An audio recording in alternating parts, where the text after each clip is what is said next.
गसाइगाव डिस्ट्रिक्टनि सिङाव थानाय बे सराइबिलनि जितु नब्लां बेवहाय वर्कार्स मिट लादोंमोन आरो बे वर्कार्स मिटआवनो गुबुन गुबुन जायगानिफ्राय बे डिस्ट्रिक्टनिफ्राय फैनानै गुबुन गुबुन हारिनि रावारि मानसिफ्रा फैनानै 500सो फ्राय मानसिफ्रा जोंनि एपिबिडिलआव हाबफैदों। जोंनि वर्कार्सफ्रा जोबोद थुलुंगा मोन्दों, जोंबो थुलुंगा मोन्दों आरो बेजोंनो जोङो उननि जोंनि हाबाफारिफोरखौ मावलांनो हागोन होननानै सानो। आरो वर्कार्सफ्राबो फ्राय 700-800सो वर्कार्सफोर ज' जादों, मावथिफोर आरो प्रग्रामा मोजां जोबलांबाय। बिटिसि बिसायख'थिया खाथिनिफ्राय खाथि सफैबाय, गोबां पार्टिफ्रानो केन्डिडेट डिक्लेयार होबाय, नोंथांमोना माब्ला डिक्लेयार होगोन?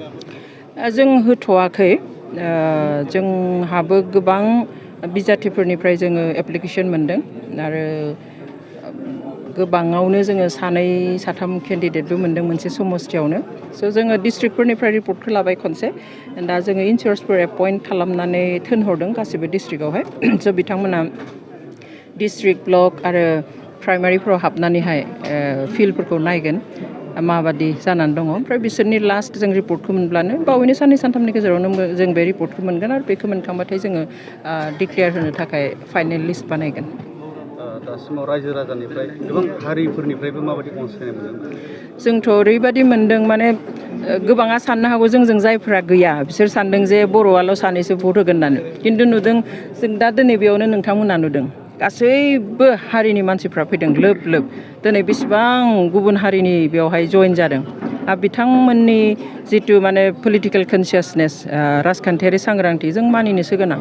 माने बिथांमोना खोब एलार्ट, गुबुन हारिफ्रा जोंनियाबो एलार्ट, थेवब्लाबो जों सानो बिसोरखौ माने सोरबाया ओरैनो मानसि नायनानै होयो होननानै, खिन्थु बिसोर बिराद सानै हयै थांखि लायो। जोङो जोबोद मोजां मोन्दों जे बिथांमोना इसेबां थाबै जोंखौ बरायनानै लादों, लोब लोब फैदों, खामानि मावफैदों। जोंनि सेन्ट्रेलावबो जोंहा भाइस प्रेसिडेन्ट हिसाबै जोंहा बेंगलिबो दङ, जोंहा राजबंशिबो दङ, जोंहा माइन'रिटिनिफ्रायबो दङ, आदिबासिनिफ्राय दङ, सान्थालनिफ्राय दङ, गोबां दङ। आरो बेबादि गासैबो डिस्ट्रिक्टआवबो समान समान, ओमफ्राय ब्लकफोरावबो खालि जि कमिटि दादों बेवहाय गासैबो हारिनि समान समान मानसिनि अनजिमानि माने बिबान लानाय दङ। नोंथांमोना इलेक्सन गेलेनानै सरकाराव फैयोब्ला माबादि थांखिफोर लादों होननानै बुङो? दा बेखौ जों नायग्रोनोसै माबादि मा जायो। थांखिफ्राथ' जोंहा दा जि जों थांखि लादों बेखौनो जोङो मावहैनो नाजागोन। जोंहा दिनै 22 बोसोर जालांबाय एकर्ड जानाया, बिटिसि मोननाया।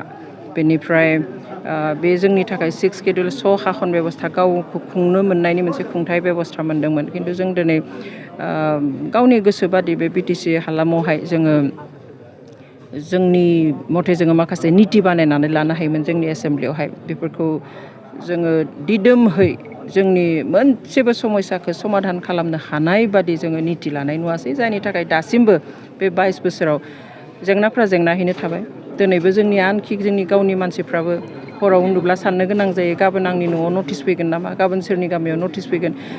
हानि जाय जोंनि सोमावसारनाय बे 60-70 बोसोर गोलाव सम सोमावसारनायनि जितु माने फिसा मोनसे फिथाइ, बे सोमावसारनायाथ' आरो गुबैयै हानि थाखायनो सोमावसारनाय। हानि मोन्थाय, राजखान्थियारि मोन्थाय, जोंनि जारिमिनारि मोन्थाय, बेफोरखौ जों दिनै हमथाना लाखिनो हायाखै। बेवहाय समस्याफ्रा समाधान जानांगोन आरो सान्थियाबो माने दिदोम जानांगोन। जायफ्रा मावसोमबाय, नागारसारबाय बिसोरबो उदां जानांगोन। जायफ्रा बाहेरायाव दङ गासैबो जिखिनि मोन्थाय नांसोमनाया आफादफोरनिल' नङा, संगठनफोरनिल' नङा, रायजो राजायाबो हयथ' ओरैबायदि गंसे गामि गैया जोंनि बे बिटिसिआव जेराव बे गोलाव सम संग्राम खालामनायावहाय सानसेबो पुलिस हाबफेराखै, सानसेबो आर्मि हाबफेराखै। स' बयनिबो खस्थ' कन्ट्रिबिउसन, बिनि फिथाइफोरखौ मोननांगोन। बे नागारसारनायनि जि बिनिमयाव जों जि फिसा मोनसे हा मोन्दों, जि ओनसोल मोन्दों, बेखौ जोङो जोथोनै लाखिनो हानांगोन। आरो बयनिख्रुइ गिदिर खोथाया जाबाय जोङो जोंनि इयुन जोलैनो मोनसे सिकिउरिटि जोङो होलांनो हानांगोन, रैखाथि होलांनो, जेखौ जोङो दा नुवाखै। बिटिसिआ 10 बोसोर जानायनि उनावसो दा ट्राइबेलनि नङाबा बिटिसिनि माखासे मोन्थायफ्रा गोमानो थांगासिनो दं होननानै मानसिफोर गोबाङानो बुङो। दा बेनि सायाव मा बुङो? बे जोबोद दुखुनांथाव बाथ्रा जादों। आरो बेनिखायनो दिनै जोङो गाबथानो गसंनो बाध्य जादों। दिनै एसेबां बोसोर जालांबाय बिनि उनावहाय जोंनि पावार फांसनफ्रा कार्टेल जालांबाय थादों, एसे दानख्लाबलांबाय थादों आरो बेबायदि दानख्लाब जोंथ' माने दा गिनाय मोन्दों जे 6 शेड्युलनि जिथु केरेक्टारिस्टिक आरो फांसन्सफोर दंमोन, पावार्सफोर दंमोन, बेफोरखौ कार्टेल खालामनानै उनाव जुदि सेटेलाइट काउन्सिल होननानै बुंनानै होयो। खारन जोंनि सायाव बहुतहा नोजोर दङ जे दिनै बुंफैदों, जों खोनादों, दावराव जाबाय जे बर'फ्रा बा बिनि ट्राइबेलफ्रा बोरै मोननै बेनिफिट लानो हादों, जे सुबिदा लादों 6 शेड्युलनिबो ट्राइबेल बेल्ट एन्ड ब्लकनिबो।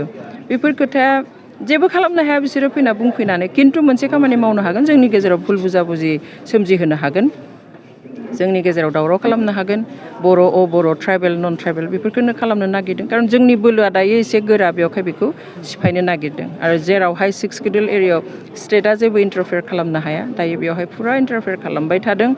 आरो जोङो सिगांनि समावबो नुदों PTCनि हाखौ सोरखौ होनो होदों, दाबो जों नुदों सोरनो होनो होदों। बेवहाय बेफोर जालांबाय थायोब्ला जोंहा जेबो थाहैनाय नङा आरो पावारा दानदों। लास्ट बे बिटिआर एकर्डनि उनाव गोबां पावार दाननाय जों नुदों, जेखौहाय जोङो गाबथानानै लाखिनो हायाखै। मानो हायाखै जों मिन्थिया, बुजिया, ना सोरनिबा नारसिननायाव हायाखै जों मिन्थिया। बेवहाय बेफोरखौ गाबथानाया जोंहाबो बिबान दङ। जोङो न'खर रायज्लायो, फनाव ससियेल मिडियायाव नुब्लानो जों बेफोरखौ रायज्लायो, जि जादों मोजां जायाखै, गाज्रि जागासिनो दङ, खैफोद फैगासिनो दङ, बयबो सावरायो, खिन्थु सावरायनानैथ' जों होबथानो हाया। बेवहाय जोङो जास्ट बिबान लानो नागिरदों बेफोरखौ गाबथानो थाखाय। नाथाय जोंहा गोख्रों पलिटिकेल हान्जा मोननै दंखायो, अब्लाबो बेबायदि जागासिनो ना गोख्रों पलिटिकेल पार्टि मोननै थाब्ला जे दानो मोना बे नङा। सोरबाया बुंदों जोंखौ BPFनि बि टिम, सोरबाया बुंदों BJPनि फैसा लानानै जोंखौ दादों, सोरबाया बुंदों बर'नि भट गावस्रा होनो थाखाय दादों। बेफोर बोरै जानो हानो? सोरनिबा आइडिअल'जि लानानै जों गसंनो हागोन नामा? बेखौथ' एसे बुजिनांगौ। खिन्थु बुंनांगौखायनो, अपोजिसनखायनो बुंनांगौ, समाल'सना खालामनांगौ, बेबायदिथ' जानो हाया। दिनै स्ट्रं पार्टि मोननै थायोब्ला बा मोनथाम थाखायोब्ला गुबुन मोनसे दानो हाया होननाय खोथा गैया।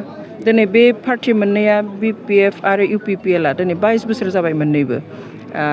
सानसेयावनो जोनोम जानाय पार्टि बेयो।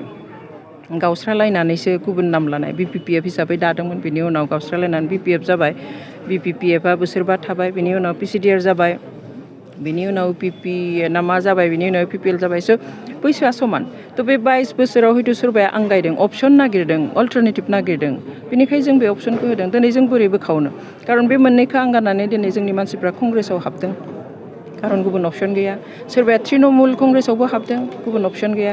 सोरबाया आप बादियाव हाबदों आरो रिसेन्टलि लास्टलि जों नुदों जे BJPआव बिराद ज' थांदों जोंनि मानसिफ्रा। बेवहाय दा नैबे अपसनखौ मोननायखाय दा जों लाखिनोसो हादों जोंनि मानसिफोरखौ। दिनै आप दङमोन बेवहाय, बे आप BTCआव थानाय आप कमिटिखौनो सिफायनानै दिनै अल्टारनेटिभ पार्टिजों हाबजोबदों। दिनै माबेबा डिस्ट्रिक्टनि कंग्रेस कमिटिखौनो सिफायनानै जोंनो हाबदों। दिनै तृणमुलनि मानसिया जोंजों फैदों, जोंनि उदालगुरिनि कंग्रेसनि जेनेरेल सेक्रेटारियानो ओंखारनानै जोंजों फैदों। स' जों लाखिनो हादों आरो BJPआव थांनो ओंखारनाय, थांनानै थाहैनायफ्रा जोंनियाव फैदों। UPPLआव सोरबा आंगायदों, गुबुनाव थांनो नागिरदोंमोन, बे जोंजों फैदों। स' जों हमथानानैसो लाखिदों। बेवहाय बेखौ सोरबाया मा नोजोरजों नायनानै मा बुङो, बेखौथ' जोंहा हमथानो थाखाय जेबो गोहो गैया।